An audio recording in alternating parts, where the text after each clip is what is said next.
I don't understand it. But watch, you're getting ready to see it again. These guys are going to do exactly the same thing. It is about to happen. Kyle Busch on the inside, James Buescher on the outside of row number 1. James Buescher with his career best qualifying run.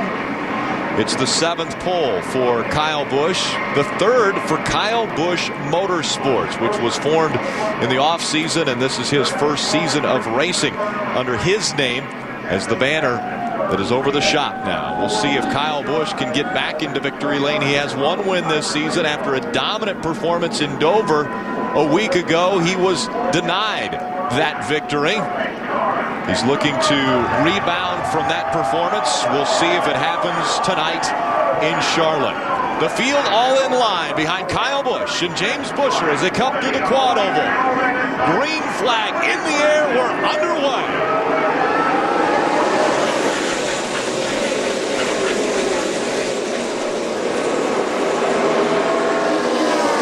Busch able to clear James Buescher by the time they got to turn 1. Remember, Dover, he chose the outside on a number of restarts. Here he took the inside. James Buescher made a good run on Kyle Busch off turn 2, right on the tailgate of Kyle as they go down into turn 3. Look at those guys side by side. Some of them wide through turns 3 and 4 as they come out of turn 4 and into the quad oval. Elliott Sadler holding down that 3rd spot. Donnie Leah with a great run early. Great qualifying effort for Donnie Leah. Right now runs 4th. Austin Dillon in the Bass Pro Shops number 3. Back behind that 33 of Ron Hornaday, running in the 7 spot. That's some problems for the number 12 of Mario Goslin. Look at this already. Damage to the left front. That's a lot of damage to the left front of that truck. I believe I'd come to pit road if I was Mario. That looks like enough damage. He's a yellow truck right back there. Looks like he ran into the back of TJ Bell in that 50 truck. Well, you can see a couple trucks ahead of TJ didn't get going really well, and it was a chain reaction situation. But the way that left front tire's rubbing, Phil, I believe I'd come to pit road. That's a lot of damage, and it could blow that tire out. And if the left front tire blows, it'll go straight in the outside wall. As you mentioned, and we see a good battle between Johnny Sauter in the 13, Ron Hornaday in the 33. That's 5th and 6th right there. You don't want to blow a right front tire here because you run probably speeds of 190 miles an hour. Left front tire. Yeah, the right front would be more dramatic. It would hit the wall quicker. But if that left front one goes, it's going to hit the wall as well. So off early in the race for damage like that. It's a lot of fun to see these 2 trucks running together. We've seen them together at Martinsville, and actually there was contact. And we saw them together again at Kansas when they went sideways, and they ended up 1 and 2, finishing just that way between Johnny Sauter and Ron Hornaday. So those 2 are pulling away. Austin Dillon now has his hands full with the 29 of Brett Keselowski as he looks to the outside of Austin Dillon. You know, the first 3 laps once Kyle Busch got up to speed in this race were all faster than what he qualified with. 29.98 the last lap for Kyle Busch. And again, their qualifying marks were in the 30.3 range. Look at Mike Skinner. He said he thought he had a pretty good driving truck for the race. Didn't qualify like he had hoped, but darn, he's right around the outside of Austin Dillon. But I think something's wrong with that 3 truck, Phil. Yeah, Austin appeared to be off the pace a little bit. There's Matt Crafton right there. Remember, we talked about him getting his first and only win in the Camping World Truck Series a couple years ago right here. Jason White in the 23, just in front of Taylor Malson in the 56, and the 88 of Matt Crafton. There's David Starr, the 81, right behind Matt Crafton. And a guy that we really like the way his truck's running. Look at Dennis Setzer down on the inside of the racetrack. They go. Close for David Starr. Making a move on David Starr. I think that scared Dennis Setzer, Phil. He let off the gas, and then here comes a truck around the outside of him. It's Chris Eggleston, the 21. Chris Eggleston. Chris is mixing it up with the big boys there. You can see Austin Dillon looks like maybe he thinks he's got a flat tire or something. You see him shaking his truck around. He's not sure what's going on with that truck. It must be really loose. You can see him bailing up to the top of the track. Giving that truck a lot of room up there. Look at this pack of trucks. 2 wide, 4 deep. Outside Austin Dillon now trying to get in front of that 23 of Jason White. Behind him, the 88 of Matt Crafton trying to make the run on the high side. Doesn't appear that the truck is getting any worse. He just might have started with the truck that's really loose, and he's having to be careful with it. Lost a lot of positions early in the going. Yeah, that last lap was almost 2 full seconds slower than what our leader Kyle Busch ran. Now Matt Crafton works to the inside of Austin.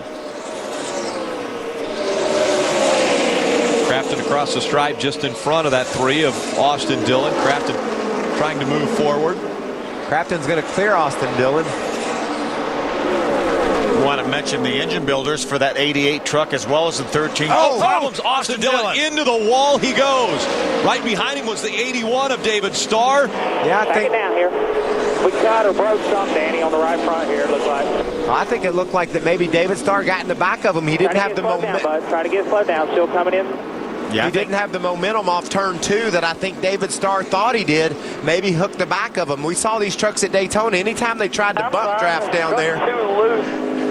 You heard Austin say the truck was too loose. I think it was just a situation where, as you mentioned, David Starr got in the back of Austin, and that's what got him in the outside wall. And then I think once he got in the outside wall, then he had some pretty serious damage when he got down to turn 3, and the truck just wouldn't turn left. Yeah, we saw. Think back to Daytona. Anytime these trucks tried to bump draft, one bumped the other on the back in the back end to try to speed them up, it caused a big crash.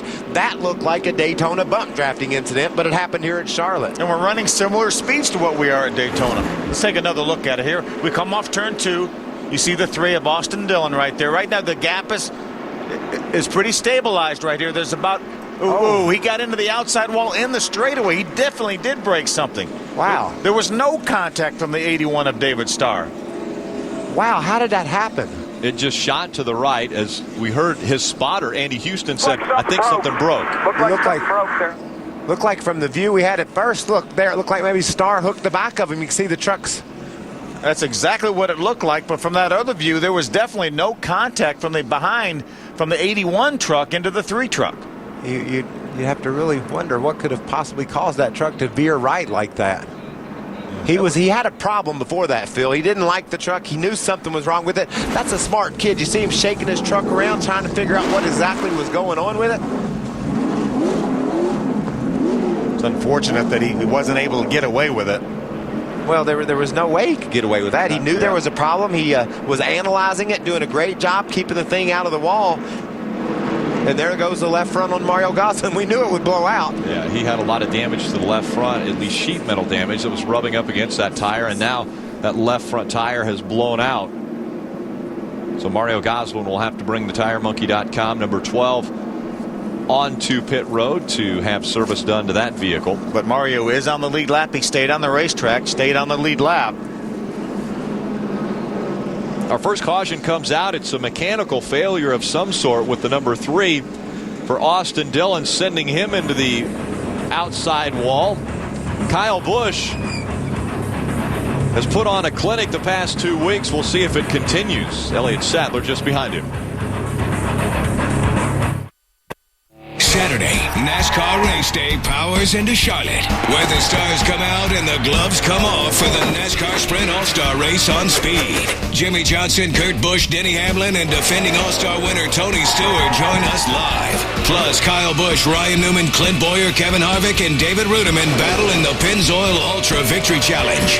It's a must-see NASCAR Race Day built by the Home Depot. Live from Charlotte Saturday at 4 Eastern.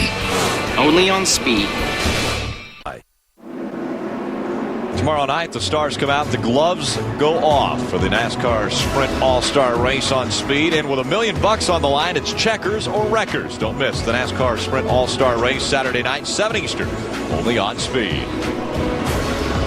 Last year's Sprint All-Star winner, Tony Stewart. Just look at our Aaron's Lucky Dog, J.C. Stout, the 6 truck. He's getting back on the lead lap by J.C. Stout. Let's look at this 3 truck. I was talking about Tony Stewart just a minute ago.